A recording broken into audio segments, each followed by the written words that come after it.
Boa noite. O Jogo do Poder está no ar. O nosso entrevistado de hoje foi deputado federal, prefeito de Niterói, governador do estado do Rio de Janeiro, deputado federal de novo e hoje é ministro da Secretaria de Assuntos Estratégicos da Presidência da República.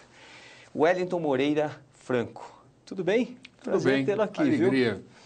Além disso, é formado em Sociologia e fez doutorado na Sorbonne. Que currículo bonito, né? É. São Muito anos tempo, e anos, muito anos e anos tempo. de política. Digamos, de política, de mandato, há algum tempo atrás, eu vi uma declaração sua dizendo o seguinte, não quero mais ser candidato ao Parlamento Brasileiro, né? Insatisfeito, talvez, com o trâmite do Parlamento Brasileiro, eu vou me dedicar ainda à política de outras formas.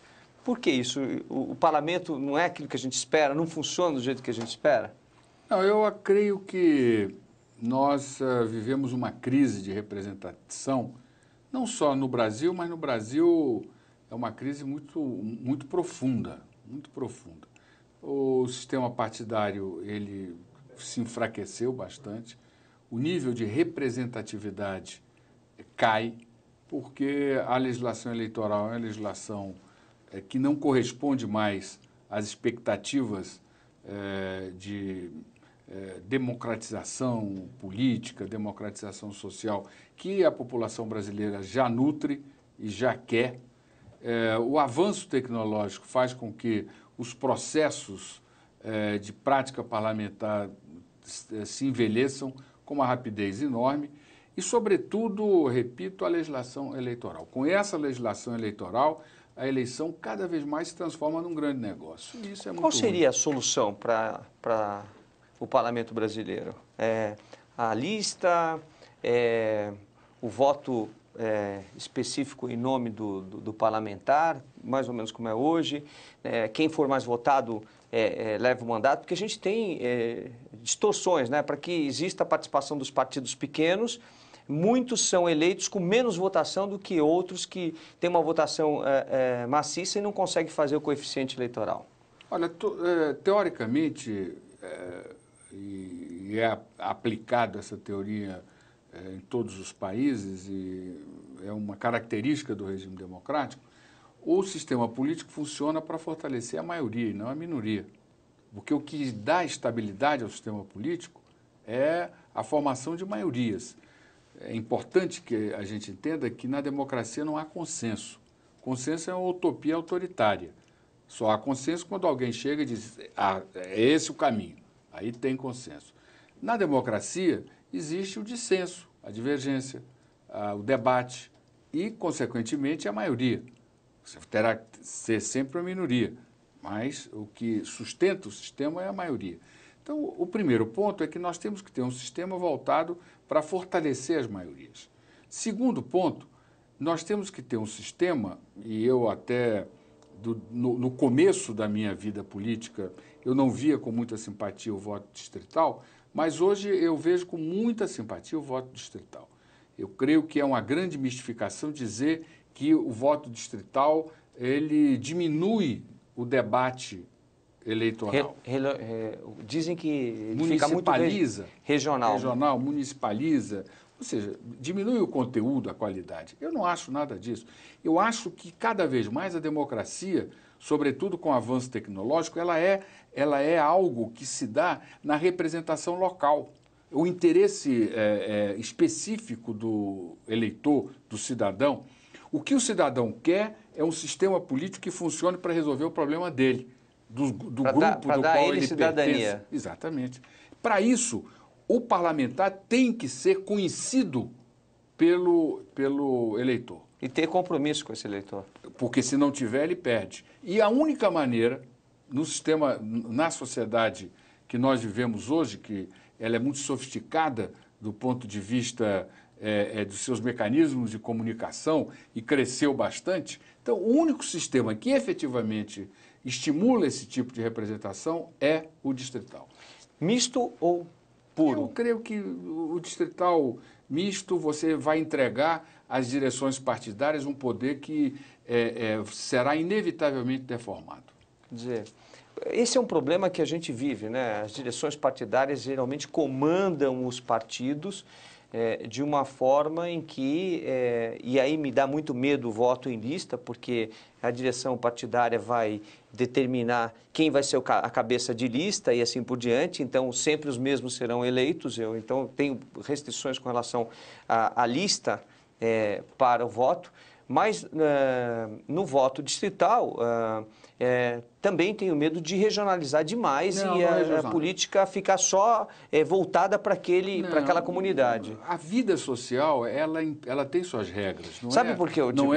Não são regras que decorram da nossa vontade. A vida social, ela tem regras que são consequências do próprio movimento da sociedade.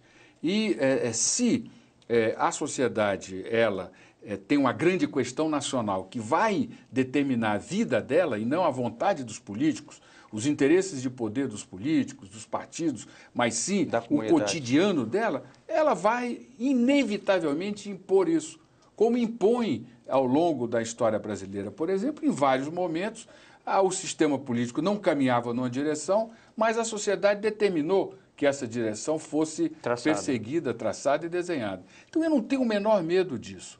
Menor medo, ao contrário. Eu acho que a melhor maneira de você fortalecer o regime democrático e a representatividade é exatamente dando ao cidadão a capacidade de dizer o que quer e como quer. Agora, só para te fazer uma observação, eu sou muito contrário ao voto em lista. Eu acho que tira o direito do cidadão de votar e escolher.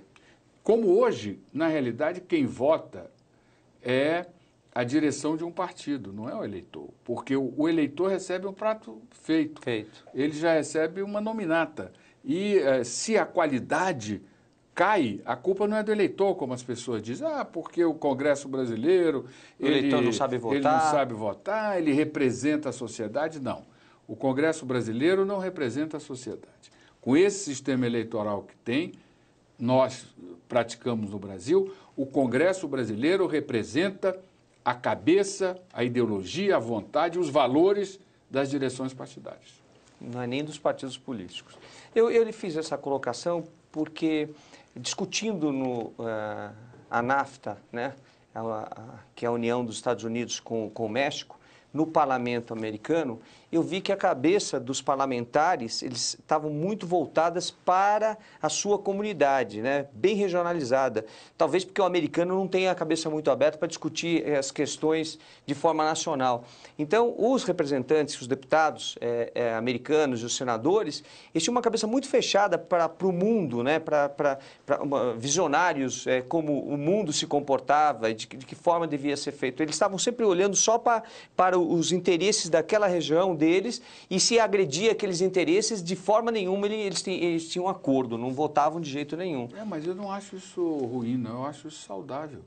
O que eu preciso como cidadão é de ter no parlamento alguém que me represente. Que represente o meu interesse, o interesse da minha família, a necessidade de eu ter garantido o meu emprego, um bom salário, uma vida com a qualidade ambiental adequada, com um ambiente social que seja justo, que se pratique um ambiente que se possa produzir riqueza, distribuir bem. E isso se dá na esquina. O resto é acordo entre os homens. Por exemplo, antigamente você tinha Estado da Guanabara e Estado do Rio de Janeiro.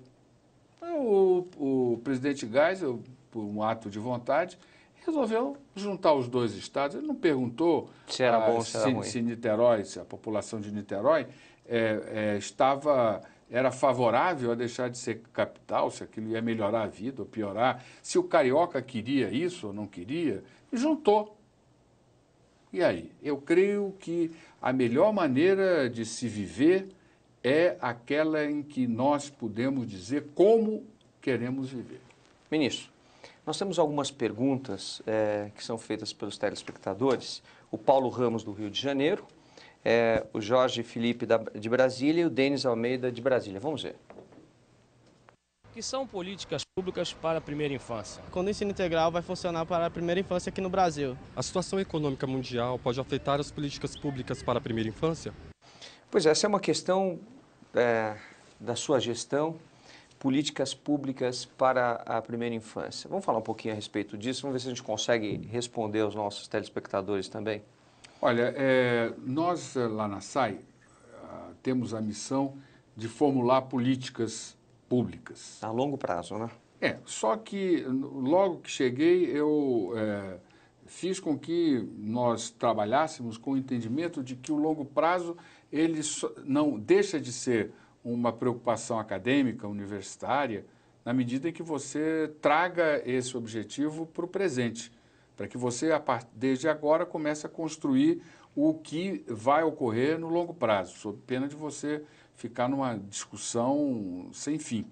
E é exatamente assim que estamos procedendo. Na área social, nós temos não só a defesa da nova classe média, temos que ter políticas que impeçam que ela retorne à situação de pobreza e que mantenha a velocidade que percorreu nestes 10 anos de mobilidade social e, como foi dito aqui, uma política para a primeira infância. A primeira infância ela vai do 0 aos 3 anos e 11 meses. E é exatamente comprovado isto, inclusive com o prêmio Nobel para quem desenvolveu esse tipo de conhecimento, comprovadamente a fase da vida humana em que você tem uma série de características extremamente importantes. A primeira delas é que não há desigualdade social. As crianças são diferentes, mas não são desiguais. As famílias são desiguais, mas as crianças não.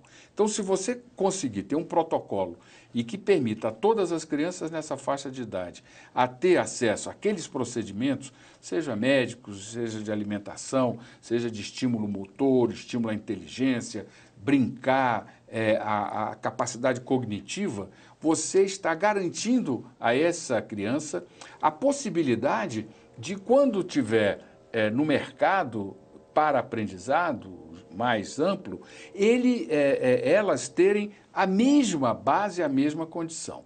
Quando não se tem uma política na primeira infância, nós estamos de maneira perversa impondo um teto de possibilidades aos 4 anos de idade.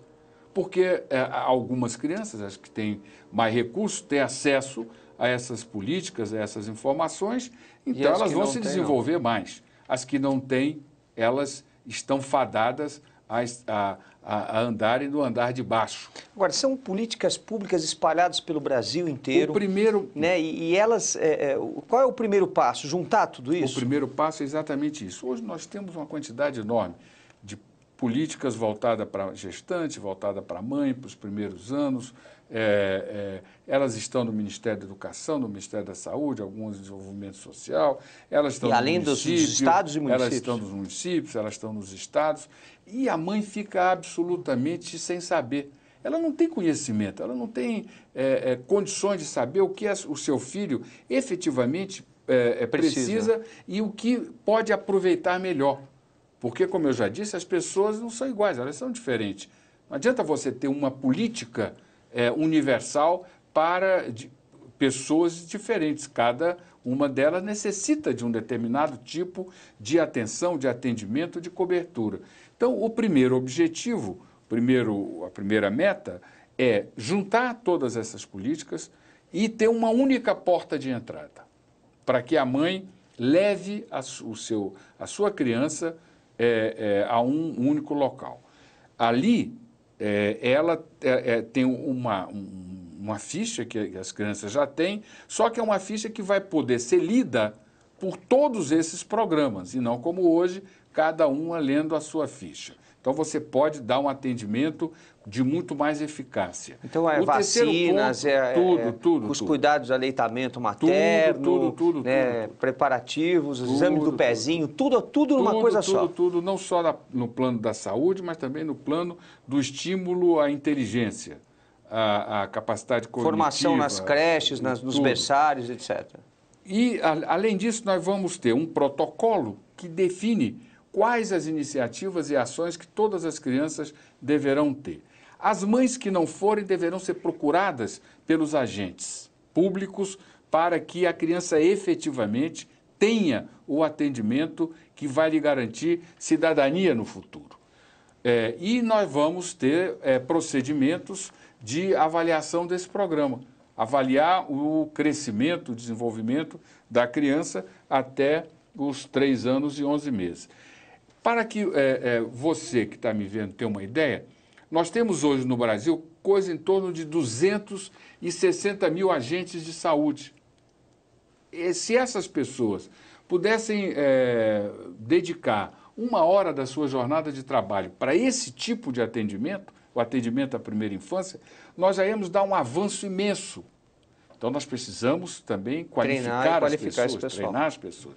Então, nesse primeiro momento, o esforço é de você ter um programa que garanta a diversidade, garanta a igualdade de oportunidades, mas também a diversidade de atendimento, porque as crianças não são iguais, como eu lhe disse, elas são diferentes. E aí você começa a ter uma política que você pode fazer crescer, desenvolver e colocar mais recursos. Bom, passa da primeira para a segunda infância, nós temos aí uma diferença brutal na qualidade de ensino brasileiro. As escolas públicas que já foram de ótima qualidade, e eu me lembro na década de 70, até existia uma brincadeira, quem casava com uma professora estava dando golpe no baú, porque as professoras ganhavam muito bem, o ensino era de qualidade, o ensino público era melhor do que o ensino privado. Hoje é o contrário, né? Então você tem aí um desnível muito grande. A criança que está na escola privada, ela, como é que se diz? Ela sobe com rapidez, e a criança que está na escola pública, ela engatinha. Agrava-se mais a situação quando a gente vê a implantação desse sistema, que é a progressão continuada, onde o aluno não precisa ter mais nota para passar de ano, ele simplesmente precisa frequentar a escola. Como é que nós vamos fazer para o jovem, de fato, ser integrado à sociedade, para que ele tenha oportunidade? Porque existe uma exclusão social absurda, né? E essa exclusão social faz com que o jovem, né, de 16, 18, 20 anos de idade acabe no crime. Como é que a gente resolve isso, ministro? Olha, aí você coloca 2 problemas. Um problema é da qualidade do ensino no Brasil. Eu acho que nós demos avanços imensos do ponto de vista quantitativo. Nós temos sido, nas nossas políticas de educação, extremamente pragmáticos. Nós procuramos saber quantas pessoas entraram na escola, quantas crianças têm acesso à merenda, quantas estão tendo oportunidades, mas nós ainda não nos dedicamos a cuidar da qualidade. E nem tampouco a sociedade tem pressionado os governantes a tratarem da qualidade. Eu sempre digo que, na minha experiência eleitoral, que começou em 1974, eu era muito jovem, tinha 20 e poucos anos, sempre há aquelas pesquisas que antecedem o dia da eleição, dão como os temas principais das campanhas, educação, saúde, depois entrou segurança. Mas nesse período todo, eu lamentavelmente nunca vi o povo na rua pedindo qualidade de ensino.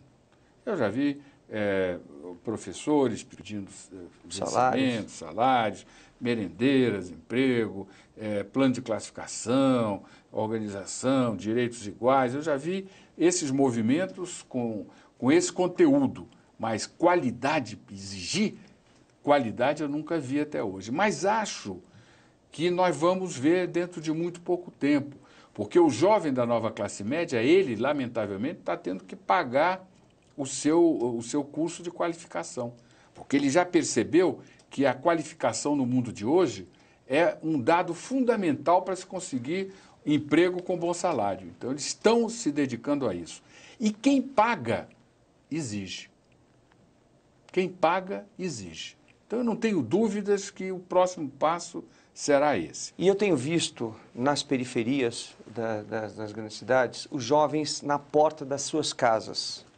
E quando eu pergunto, mas você não está trabalhando? Ele diz assim, olha, eu não trabalho porque eu não consigo emprego. E aí comecei a investigar, através do Instituto Nacional de Defesa do Consumidor, que é uma entidade que eu presido, uma organização não governamental que eu presido, fizemos um levantamento para saber por que o jovem não conseguia emprego. E a maioria deles, por não ter intimidade com o teclado, com o computador. Muitos, até como foi bem colocado pelo senhor, esses jovens acabam pagando seus cursos técnicos. Mas pagar um curso de informática não significa ter intimidade com o computador, né? Porque ele precisa ter velocidade no teclado. E isso não acontece porque o jovem não consegue ter internet na sua casa. Hoje uma linha de escada custa R$50 por mês, que é a taxa da assinatura básica, que na década de 80, antes da privatização, custava 83 centavos.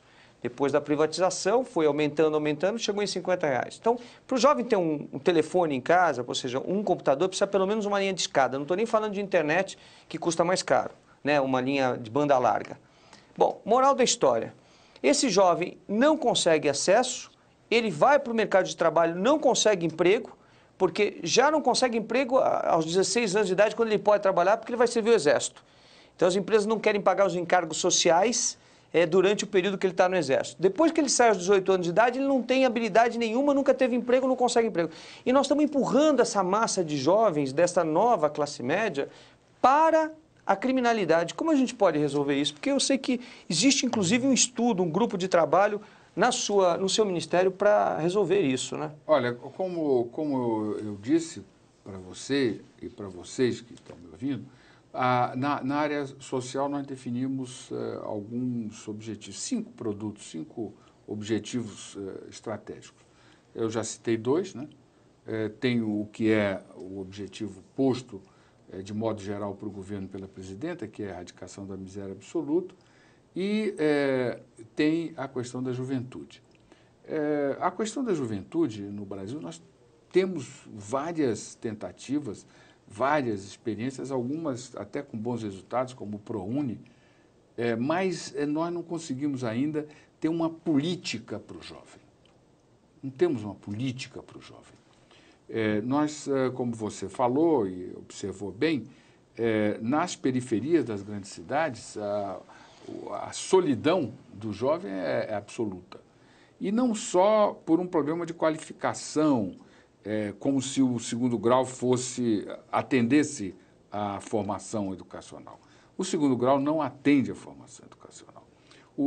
A evasão é das mais altas em todas as faixas. Se você compara os 3 ou 4 níveis de formação, aonde a maior evasão é exatamente no segundo grau, no jovem, que se sente entediado. Quer dizer, certamente não é um problema do jovem, é um problema do currículo, da estrutura curricular que lhe é oferecida.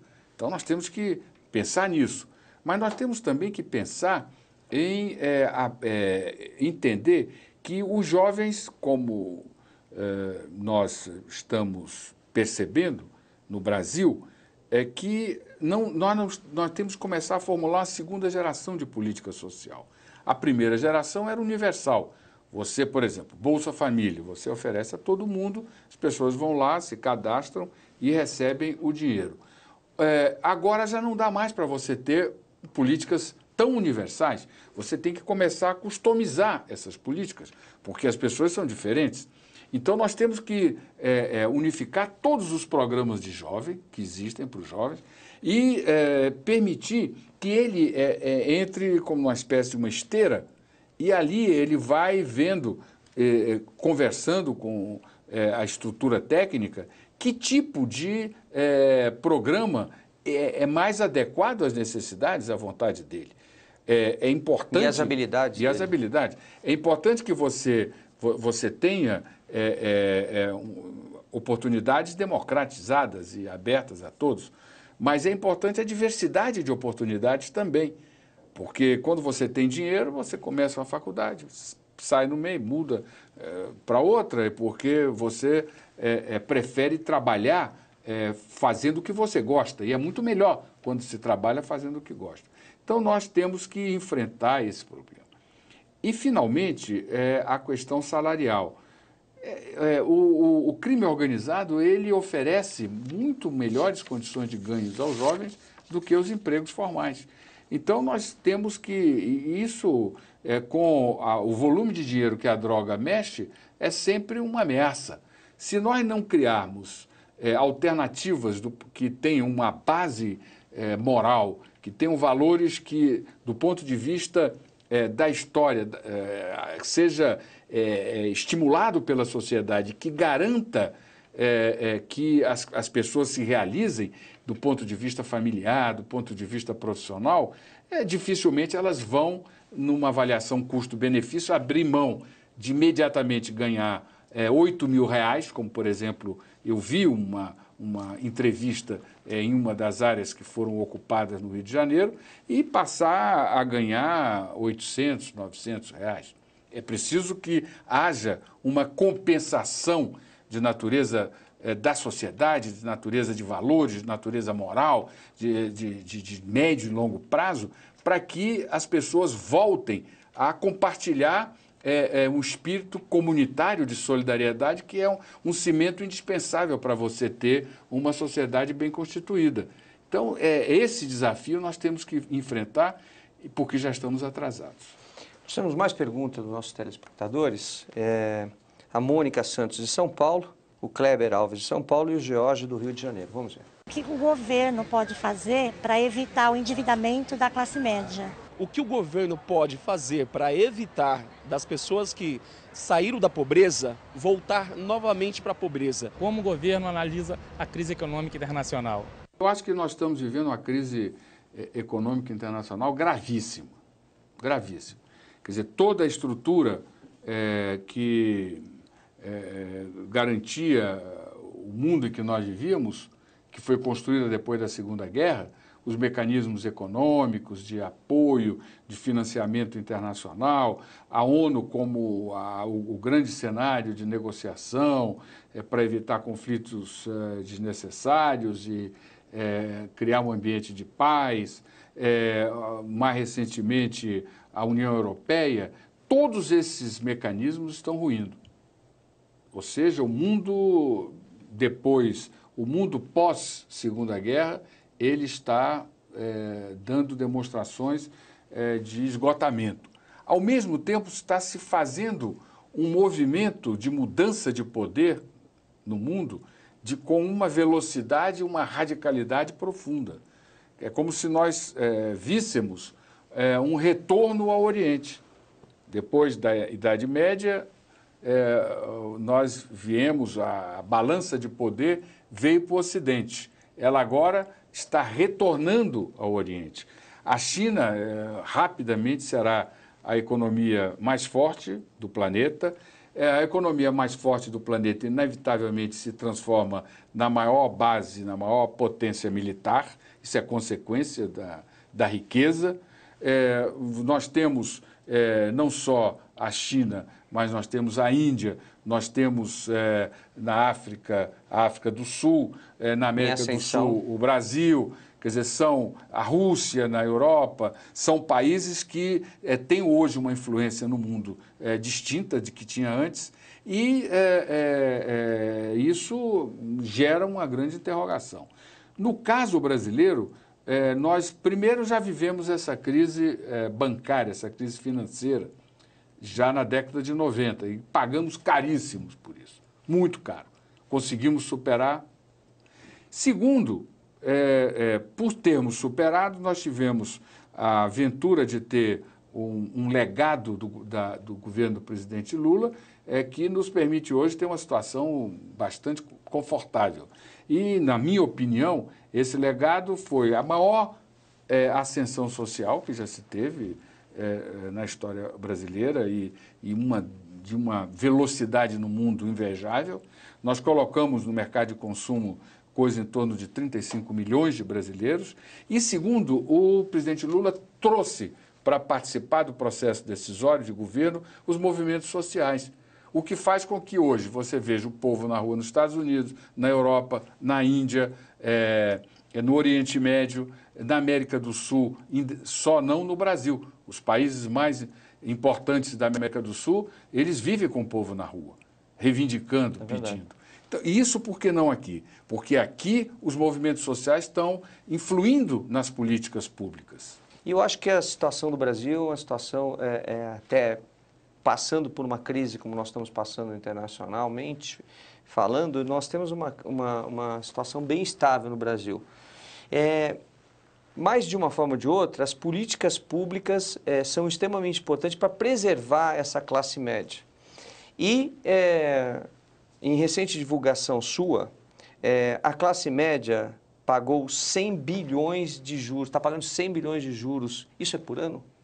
Por ano. Este ano. Por ano. E agora, então, para retomar um pouco rapidamente o que o bloco anterior, eu acho que nós temos que tomar todas as precauções e temos condições econômicas e macroeconômicas para evitar que essa crise gere dificuldades. A nova classe média, as pessoas que ascenderam. Segundo, o endividamento no Brasil, em termos de taxa internacional, não é significativo. Nós tivemos um grande aumento do endividamento, mas esse endividamento não é o endividamento das mesmas pessoas, porque nós tivemos milhões de brasileiros que passaram a ter condições de ir ao crédito. E o nosso sistema bancário é muito sólido, ele tem muitos mecanismos de análise de risco e cumpre o Basileia I, Basileia II, diferentemente dos bancos americanos e europeus. Então, nós temos aqui essa proteção do próprio sistema bancário que cuida para que não tenhamos um endividamento perigoso. O terceiro ponto é que há, por parte do governo, uma compreensão muito clara da necessidade de ter política econômica que permita resolver a sustentabilidade da classe média. Ou seja, não é mais política social que resolve o problema da nova classe média. Ela já tem, como você disse aí, ela já paga de juros 100 bilhões de reais. E o pior acha que só paga 3, porque não há transparência na operação financeira, lamentavelmente. Então, nós precisamos começar a cuidar disso. E eu sei que você tem um papel importante nesse processo, porque há muitos anos mexe exatamente com a defesa do consumidor. E isso é um caso típico de defesa do consumidor. Nós precisamos garantir... E aí o governo pode organizar e fazer com que os órgãos de defesa do consumidor no país comecem a obrigar o sistema financeiro, né, tanto as lojas quanto as empresas, as financeiras e os bancos, a começarem a informar o consumidor de fato. Olha, você está comprando à vista, se você comprar à vista, o teu preço é este. Se você pagar a prazo em 10 parcelas, o teu preço muda totalmente. Para que se dê transparência. Hoje em dia se obriga tanto a pessoa que paga à vista como a pessoa que paga a prazo a pagar o mesmo preço. Está lá embutido os juros e ninguém sabe. Exato. Isso aí é uma agressão à cidadania, ao direito do cidadão. E, finalmente, o governo está muito empenhado em manter o equilíbrio macroeconômico para que nós possamos enfrentar essas dificuldades com serenidade, sem grandes transtornos.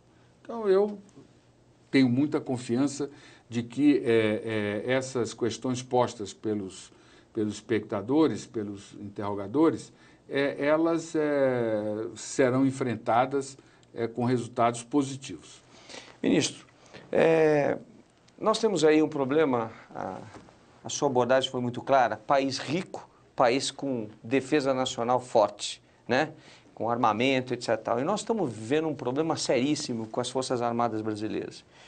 Dá até dó de ver o sucateamento das Forças Armadas brasileiras. Falta de estrutura, nós não temos um satélite brasileiro, né? Nós usamos o GPS, e esse é um comentário seu, inclusive, o GPS usado no Brasil é de satélite de outros países, falta estrutura. Se o dono da Embratel, que não é nenhum brasileiro, resolver parar o satélite brasileiro, para tudo no Brasil. Para tudo no Brasil. Isso é verdade. Isso é gravíssimo. O que a sua secretaria está discutindo, né, com os mais amplos setores da sociedade para resolver o problema das Forças Armadas? Olha, a SAI ela participou intensamente na formulação da Estratégia Nacional de Defesa, junto com o Ministério da Defesa. Ela vem acompanhando, junto com o Ministério da Defesa, a elaboração do livro branco de defesa, para que se tenha uma noção exatamente das condições das nossas forças e do estágio e estado da defesa, e também participando da formulação de uma política industrial para que se tenha uma indústria de defesa no Brasil.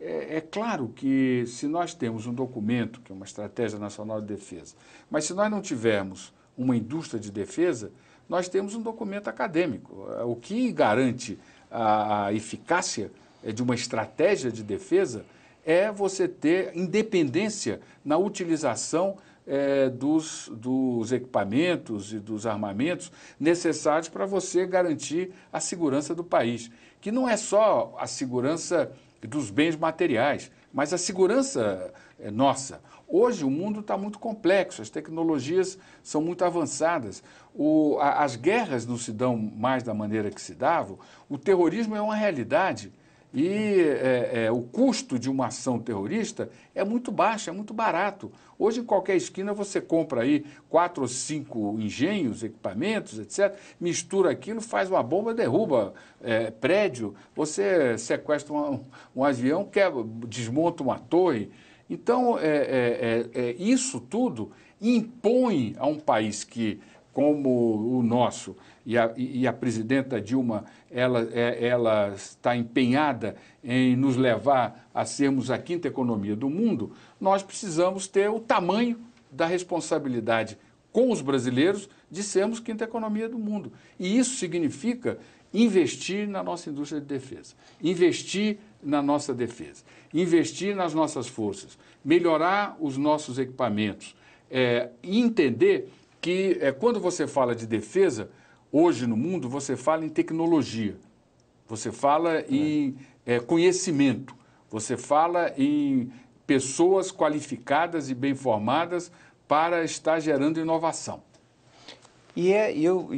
O que me chamou a atenção foi o seu chamamento para as universidades, para a sociedade civil, junto com os militares, criaram um trabalho para desenvolver essa tecnologia. Inclusive nós estamos até estimulando bolsas de estudos e reconhecendo, premiando trabalhos acadêmicos no sentido de não só você fazer com que as pessoas se dediquem com mais afinco a esse ramo do conhecimento, mas também para que a sociedade brasileira entenda que a questão de estratégia e a questão de defesa não é um problema militar. É um problema da sociedade, é um problema civil. Hoje, militar e civil não tem mais o conflito que já teve no passado. Hoje, militar e civil obrigatoriamente devem estar formulando juntos um caminho que nos faça desenvolver, nos faça crescer, nos torne uma sociedade mais justa, com sustentabilidade, ou seja, justiça, desenvolvimento e equilíbrio e respeito ambiental, e nós precisamos defender esse patrimônio que é a nossa própria vida. Ministro, para encerrar, infelizmente o programa está acabando, 1 minuto para suas considerações, agradecendo antecipadamente a sua vinda aqui. Olha, eu agradeço muito a possibilidade de conversar sobre esses assuntos. Eu acredito que nós tivemos no Brasil uma década perdida por questões econômicas, pelo desprezo, o descuido que tivemos no trato da questão da inflação.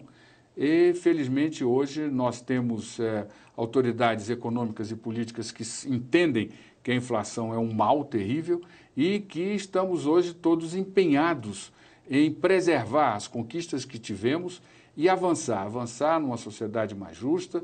E hoje avançar numa sociedade mais justa é garantir a existência de uma classe média no Brasil permanente.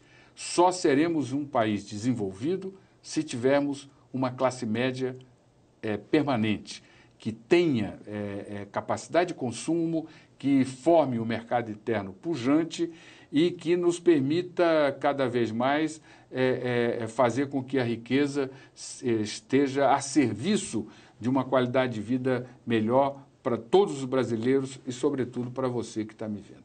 Bom, esse é o seu desafio, ministro, no comando da Secretaria de Assuntos Estratégicos, e eu espero que todo o sucesso do mundo esteja no seu caminho, tá bom? Muito obrigado. Um abraço, nós vamos ficando por aqui. O Jogo do Poder volta semana que vem, se Deus quiser. Até lá, gente.